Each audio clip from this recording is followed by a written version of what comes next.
एक महान संत हुआ करते थे। वो अपना स्वयं का आश्रम बनाना चाहते थे, जिसके लिए वो कई लोगों से मुलाकात करते थे। एक जगह से दूसरी जगह यात्रा के लिए जाना पड़ता था। इसी यात्रा के दौरान उनकी मुलाकात एक साधारण सी कन्या विदुषी से हुई। विदुषी ने उनका स्वागत किया और संत से कुछ समय कुटिया में रुककर आराम करने की याचना की। संत उसके मीठे व्यवहार से प्रसन्न हुए और उन्होंने उसका आग्रह स्वीकार किया। विदुषी ने संत को अपने हाथों का स्वादिष्ट भोजन कराया और उनके विश्राम के लिए खटिया पर एक दरी बिछा दी और खुद फर्श टाट बिछाकर सो गई।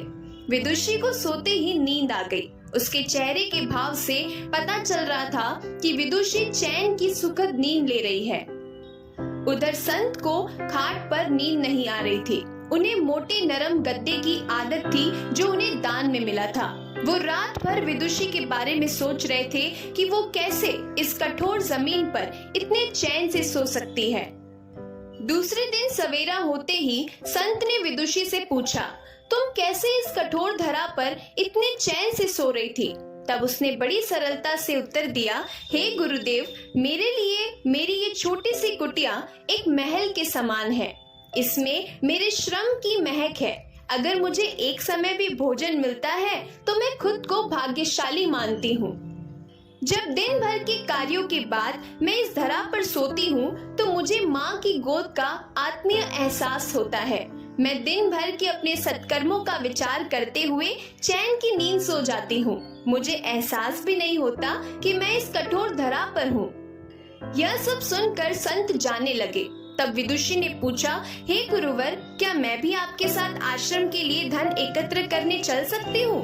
तब संत ने विनम्रता से उत्तर दिया, बालिका, तुमने जो आज मुझे ज्ञान दिया है उससे मुझे पता चलता है कि चित्त का सुख कहाँ है।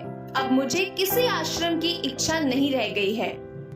यह कहकर संत वापस अपने देश लौट गए और एकत्र किया हुआ धन उन्होंने गरीबों में बांट दिया और वे स्वयं भी एक कुटिया बनाकर रहने लगे। कहानी की सीख ये है कि आत्म शांति एवं संतोष ही सुखी जीवन का रहस्य है। जब तक इंसान को संतोष नहीं मिलता वो जीवन की मोह माया में फंसा ही रहता है और जो इस मोह माया में फंसता है उसे कभी चैन नहीं मिलता। जीवन का सुख संतोष में है।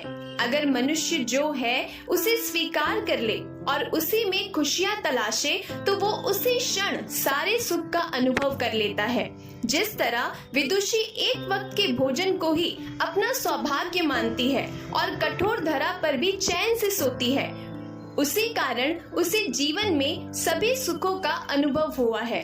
वही एक संत बैरागी होते हुए भी खाट पर भी चैन से नहीं सो पा रहे थे, क्योंकि उसे अपने पास जो है उससे संतोष नहीं था।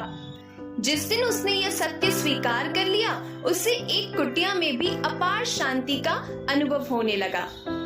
इसीलिए संतुष्टि ही जीवन का मूल मंत्र है। अगर इंसान में संतोष है तो कोई दुख उसे तोड़ नहीं सकता और यही है सुखी जीवन का रहस्य।